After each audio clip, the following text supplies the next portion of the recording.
ہوشیہ چوتھا باب۔ اے بنی اسرائیل، خداوند کا کلام سنو، کیونکہ اس ملک کے رہنے والوں سے خداوند کا جھگڑا ہے، کیونکہ یہ ملک راستی و شفقت و خدا شناسی سے خالی ہے۔ بد زبانی، عہد شکنی اور خون ریزی اور چوری اور حرام کاری کے سوا اور کچھ نہیں ہوتا۔ وہ ظلم کرتے ہیں اور خون پر خون ہوتا ہے، اس لیے ملک ماتم کرے گا اور اس کے تمام باشندے جنگلی جانوروں اور ہوا کے پرندوں سمیت ناتواں ہو جائیں گے، بلکہ سمندر کی مچھلیاں بھی غائب ہو جائیں گی۔ تو بھی کوئی دوسرے کے ساتھ بحث نہ کرے اور نہ کوئی اسے الزام دے، کیونکہ تیرے لوگ ان کی مانند ہیں جو کاہن سے بحث کرتے ہیں۔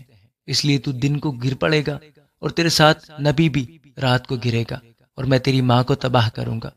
میرے لوگ عدم معرفت سے ہلاک ہوئے، چونکہ تو نے معرفت کو رد کیا، اس لیے میں بھی تجھ کو رد کروں گا، تاکہ تو میرے حضور کاہن نہ ہو۔ اور چونکہ تو اپنے خدا کی شریعت کو بھول گیا ہے، اس لیے میں بھی تیری اولاد کو بھول جاؤں گا۔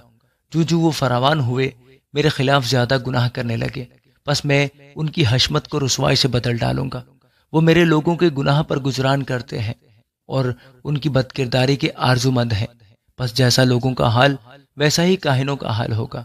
میں ان کی روش کی سزا اور ان کے اعمال کا بدلہ ان کو دوں گا، جو کہ ان کو خداوند کا خیال نہیں، اس لیے وہ کھائیں گے پر آسودہ نہ ہوں گے، وہ بدکاری کریں گے لیکن زیادہ نہ ہوں گے۔ بدکاری اور میں اور نئی میں سے بصیرت جاتی رہتی ہے۔ میرے لوگ اپنے کاٹ کے پتلے سے سوال کریں گے، ان کا لٹ ان کا جواب دیتا ہے، کیونکہ بدکاری کی روح نے ان کو گمراہ کیا ہے اور اپنے خدا کی پناہ کو چھوڑ کر بدکاری کرتے ہیں۔ پہاڑوں کی چوٹیوں پر وہ قربانیاں گزرانتے ہیں اور ٹیلوں پر اور بلوت و چنار و بتم کے نیچے بخور جلاتے ہیں، کیونکہ ان کا سایہ اچھا ہے۔ پس بہو بیٹیاں بدکاری کرتی ہیں۔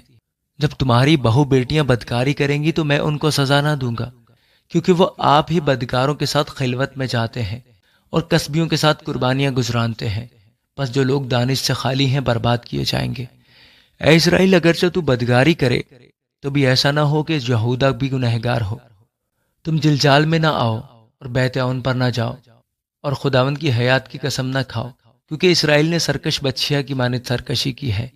اب خداوند ان کو کشادہ جگہ میں برہ کی مانند چرائے گا۔ افرایم بتوں سے مل گیا ہے، اسے چھوڑ دو۔ وہ میں خواری سے سیر ہو کر بدکاری میں مشغول ہوتے ہیں، اس کے حاکم رسوائی دوست ہیں۔ ہوا نے اسے اپنے دامن میں اٹھا لیا، وہ اپنی قربانیوں سے شرمندہ ہوں گے۔ آمین۔